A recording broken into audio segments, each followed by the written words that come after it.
नमस्कार। ज्योति online classes में आप सभी का स्वागत है। तो आज हम कराने वाले हैं क्लास 10th के हिंदी 4 पार्ट का नाखून क्यों बढ़ते कुछ क्वेश्चन प्रैक्टिस कराने वाले हैं। तो अच्छे से कीजिएगा। चलिए, पहला प्रश्न है, नाखूनों का बढ़ना किसका प्रमाण है? नाखूनों का बढ़ना किसका प्रमाण है? तो यह है पाशविक वृत्ति और संघर्ष चेतना का। क्या हो जाएगा? Option D answer. Option D right answer हो जाएगा। अगला प्रश्न है, पुनर्वा शीर्षक उपन्यास किसकी रचना है? पुनर्वा शीर्षक उपन्यास किसकी रचना है? तो यह हजारी प्रसाद द्विवेदी जी का। ऑप्शन ए राइट आंसर हो जाएगा। चलिए, अगला प्रश्न है 3 नंबर। नाखून क्यों बढ़ते हैं शीर्षक पाठ साहित्य की कौन विधा है? नाखून क्यों बढ़ते हैं शीर्षक पाठ साहित्य की कौन विधा है? तो क्या हो जाएगा इसका? ये ललित निबंध है। क्या है? ललित निबंध। Option B. अगला है, गौड़ देश के लोग क्या पसंद करते हैं? गौड़ देश के लोग क्या पसंद करते हैं? तो पसंद करते हैं बड़े बड़े नखों को। कथी पसंद करते हैं? बड़े बड़े नखों को। ऑप्शन डी राइट आंसर हो जाएगा। चलिए, अगला प्रश्न है, नाखूनों का बढ़ना मनुष्य की किस वृत्ति का परिणाम है? किस वृत्ति का परिणाम है? तो यह है पाशविक वृत्ति का। किस वृत्ति का? पाशविक। ऑप्शन बी राइट आंसर हो जाएगा।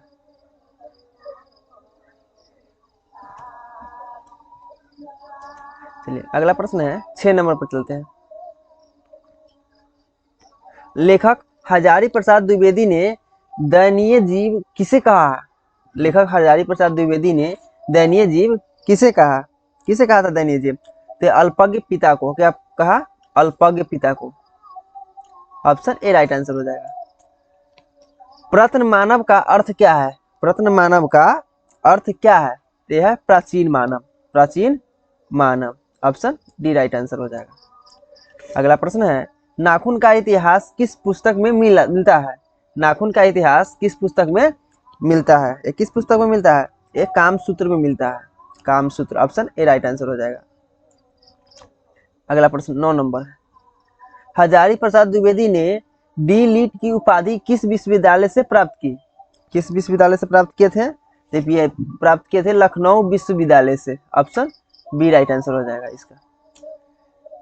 अगला स्लाइड में चलते हैं। चलिए,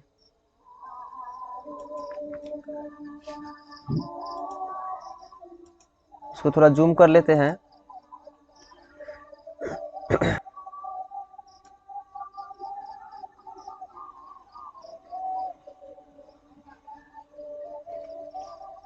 चलिए, थोड़ा सा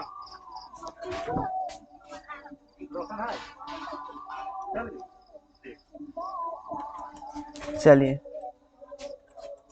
अगला है, कहानी में चंद्रकार त्रिकोण तंदुल वर्तुलाकार आकृतियों का संबंध मानव के किस अंग से है? ये किस अंग से हो जाएगा? तो ये हो जाएगा आपको नख से। किससे? नख से। ऑप्शन ए राइट आंसर हो जाएगा। अलकतकल का अर्थ क्या है? अलकतक का अर्थ क्या है? इसका अर्थ क्या है? आलता। क्या है? आलता। ऑप्शन बी राइट आंसर हो जाएगा। 12 है, द्विवेदी जी को साहित्य अकादमी पुरस्कार किस रचना पर मिला था? किस रचना पर मिला था? इसको आलोक पर्व पर मिला था। किस पर? आलोक पर्व पर। ऑप्शन बी राइट आंसर हो जाएगा। चलिए, 13 नंबर प्रश्न पे चलते हैं। प्राचीन मानव का प्रमुख अस्त्र शस्त्र था। प्राचीन मानव का प्रमुख अस्त्र शस्त्र था। क्या था? इसका नाखूनी अस्त्र शस्त्र था। ऑप्शन बी राइट आंसर हो जाएगा। नाखूनों का बढ़ना किसका परिणाम है? नाखूनों का बढ़ना किसका परिणाम है? ये किसका परिणाम हो जाएगा आपको? ये मनुष्य की अंध सहजात वृत्ति का। ठीक है, ऑप्शन बी राइट आंसर हो जाएगा। सब पुराने अच्छे नहीं होते और सब नए खराब नहीं होते, ऐसा किसने कहा था? ऐसा किसने कहा था? तो ये कहा था कालिदास ने। Option B right answer. चलिए, अगला प्रश्न पे चलते हैं। 16, नखधर मनुष्य आज किस पर भरोसा कर रहा है? नखधर मनुष्य आज किस पर भरोसा कर रहा है? तो कर रहा है एटम बम पर। किस पर? एटम बम पर। Option C right answer. मनुष्य की मनुष्यता यही है कि वह सबके सबके दुख सुख को सहानुभूति के साथ देखता है। यह तथ्य किसका है? यह तथ्य किसका है? गौतम बुद्ध का है। ऑप्शन बी राइट आंसर हो जाएगा, गौतम बुद्ध। नाखून क्यों बढ़ते हैं के निबंधकार कौन है? इसके निबंधकार कौन है? यह आचार्य हजारी प्रसाद द्विवेदी जी है। ऑप्शन डी राइट आंसर उसका हो जाएगा। चलिए डी 19 नंबर है। आचार्य हजारी प्रसाद द्विवेदी जी का साहित्य की किस विधा में लेखन नहीं है? किस विधा में लेखन नहीं है इसका? इसका कहानी में लेखन नहीं है। ऑप्शन सी राइट आंसर हो जाएगा। चलिए अगला प्रश्न है, कौन सी रचना हजारी प्रसाद द्विवेदी की नहीं है? कौन सी रचना हजारी प्रसाद द्विवेदी का नहीं है? तो ये है माटी की मूर्तें। ऑप्शन बी, ये नहीं है इसका। अगला है, द्विवेदी जी ने निर्लज अपराधी किसे कहा? किसको कहा था? ये नाखून को। ऑप्शन ए राइट आंसर हो जाएगा। चलिए अगला प्रश्न है 22 नंबर, कामसूत्र किसकी रचना है? कामसूत्र किसकी रचना है? ये बात से आयन की। ऑप्शन सी राइट आंसर हो जाएगा। चलिए सिकथक का अर्थ क्या है? सिकथक का अर्थ क्या है? इसका अर्थ क्या हो जाएगा? मोम हो जाता है। ऑप्शन डी राइट आंसर हो जाएगा। चलिए अगला स्लाइड में चलते हैं।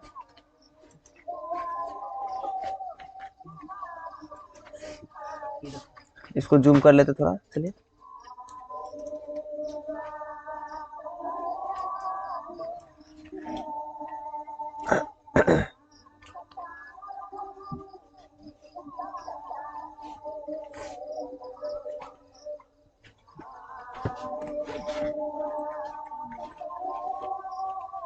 चलिए जूम हो गया है।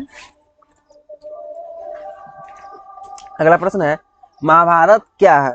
महाभारत क्या है? एक क्या है? एक पुराण है। क्या है? पुराण। ऑप्शन डी राइट आंसर हो जाएगा। चलिए हजारी प्रसाद द्विवेदी द्वारा रचित पाठ है। हजारी प्रसाद द्विवेदी द्वारा रचित पाठ है। क्या है इसके द्वारा रचित पाठ? नाखून क्यों बढ़ते हैं। Option A right answer. अगला है, ललित निबंध है। ललित निबंध क्या है? ये नाखून क्यों बढ़ते हैं। ये नाखून क्यों बढ़ते हैं? ऑप्शन बी राइट आंसर हो जाएगा आपको। अगला है 27 नंबर प्रश्न है, पुराने का मोह सब समय वांछनीय ही नहीं होता, किस लेखक की पंक्ति है? ये किस लेखक की पंक्ति है? ये हजारी प्रसाद द्विवेदी जी के। Option C. अगला है, प्राचीन काल में दक्षिण भारत के लोग कैसा नाखून रखते थे? कैसा नाखून रखते थे वहां के दक्षिण भारत के लोग? तो छोटे छोटे। ऑप्शन ए राइट आंसर हो जाएगा। चलिए 29 है, दधीची की हड्डी से क्या बना था? उसकी हड्डी से क्या बना था? इंद्र का वज्र बना था। क्या बना था? इंद्र का वज्र। चलिए अगला प्रश्न है 30 नंबर, आलोक पर्व शीर्षक निबंध संग्रह किसकी रचना है? ये किसकी रचना है? ये हजारी प्रसाद द्विवेदी जी का। ऑप्शन ए राइट आंसर हो जाएगा। अगला है, हजारी प्रसाद द्विवेदी का जन्म कब हुआ था? हजारी प्रसाद द्विवेदी का जन्म कब हुआ था? तो ये हुआ था 1907 में। ऑप्शन बी राइट आंसर हो जाएगा। हजारी प्रसाद द्विवेदी का जन्म कहाँ हुआ है? हजारी प्रसाद जी का जन्म कहाँ हुआ है? तो हुआ है बलिया उत्तर प्रदेश। बलिया उत्तर प्रदेश।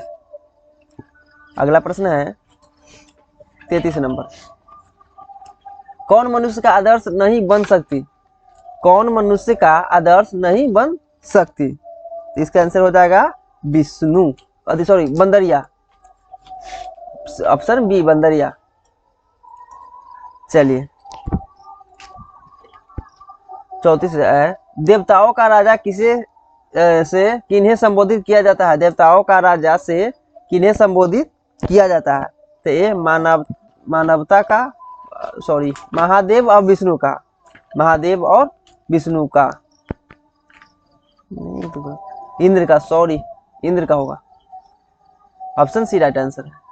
चलिए 35 नंबर है, नख नाखून किसका प्रतीक है? नाखून किसका प्रतीक है? ये पशुता का प्रतीक है। किसका? पशुता। ऑप्शन बी राइट आंसर हो जाएगा। अगला है 36 नंबर। पृथ्वीराज रासो किनका संपादन है? पृथ्वीराज रासो किनका संपादन है? किनका संपादन है? तो ये है हजारी प्रसाद द्विवेदी जी का। ऑप्शन ए राइट आंसर हो जाएगा। हजारी प्रसाद द्विवेदी को कब पद्म भूषण की उपाधि से सम्मानित किया गया? कब इसको सम्मानित किया गया था? 1957 में। Option B right answer.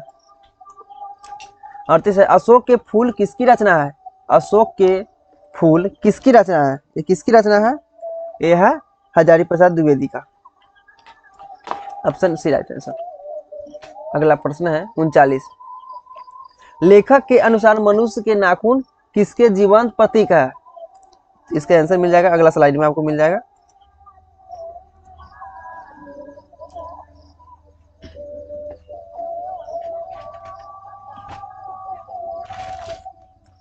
इसको जूम कर लेते थोड़ा।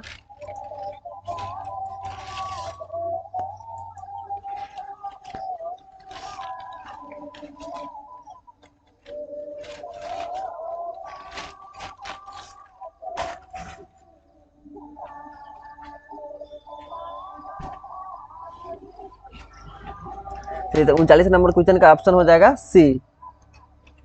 क्या हो जाएगा? ऑप्शन सी राइट आंसर हो जाएगा इसका। चलिए अगला है हजारी प्रसाद द्विवेदी की मृत्यु कब और कहाँ हुई? इसका मृत्यु कब और कहाँ हुई? 1979 दिल्ली में हो गया था। 1979 दिल्ली में। अगला है सहजात वृत्तियाँ किसे कहते हैं? सहजात वृत्तियाँ किसे कहते हैं? ये कहते हैं अनजान स्मृतियों को। अनजान स्मृति को। Option B right answer. अगला है द्विवेदी जी से किसने पूछा था नाखून क्यों बढ़ते हैं? द्विवेदी जी से किसने पूछा था कि नाखून क्यों बढ़ते हैं? किसने पूछा था? ये छोटी लड़की ने पूछा था। ऑप्शन बी राइट आंसर हो जाएगा। अगला प्रश्न है 43 नंबर। नाखून क्यों बढ़ते हैं पाठ में बूढ़े ने सबसे बड़ी चीज किसे माना है? सबसे बड़ी चीज किसे माना है? प्रेम का। प्रेम। ऑप्शन ए।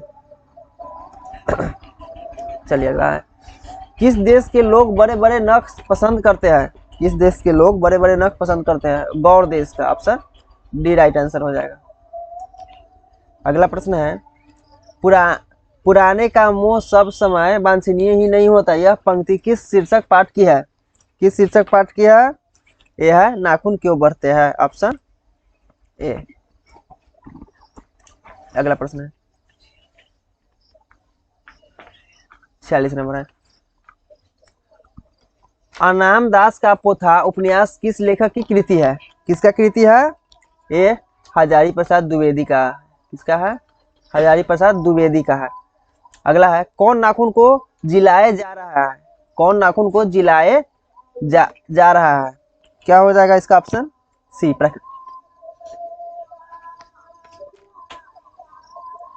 इसका हो जाएगा, सॉरी एक मिनट थोड़ा गलत हो गया।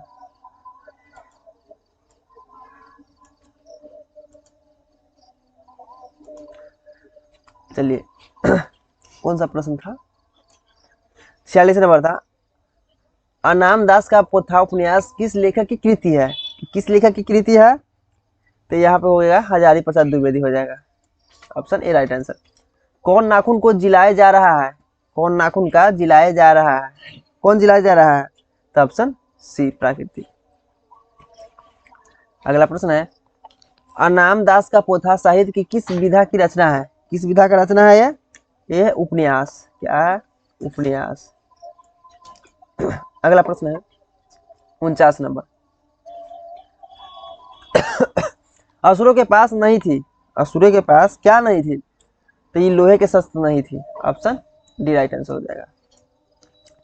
अगला है कालिदास की लालित्य योजना किनकी रचना है? किनकी रचना है ये है हजारी प्रसाद द्विवेदी का। ऑप्शन सी राइट आंसर हो जाएगा। अगला प्रश्न है 51 नंबर। गौतम बुद्ध ने कहा था कि मनुष्य की मनुष्यता है। मनुष्य की मनुष्यता है क्या है? सभी के दुख सुख को सहानुभूति के साथ देखना है, यही मनुष्य की मनुष्यता है। ऑप्शन ए राइट आंसर हो जाएगा। चलिए अगला प्रश्न है नखधर मनुष्य अब क्या लेकर आगे की ओर चल रहा है, क्या लेके चल रहा है? ये एटम बम। क्या लेके चल रहा है? Atom bomb. Option B right answer हो जाएगा। मनुष्य किसको नहीं बढ़ने देगा? मनुष्य किसको नहीं बढ़ने देगा? किसको नहीं बढ़ने देगा मनुष्य? नाखून को। ऑप्शन बी राइट आंसर हो जाएगा। चलिए, तो यहीं पर मेरा सेशन समाप्त हुआ। अच्छा लगा हो तो वीडियो को सब्सक्राइब कीजिए, शेयर कीजिए, लाइक कीजिए।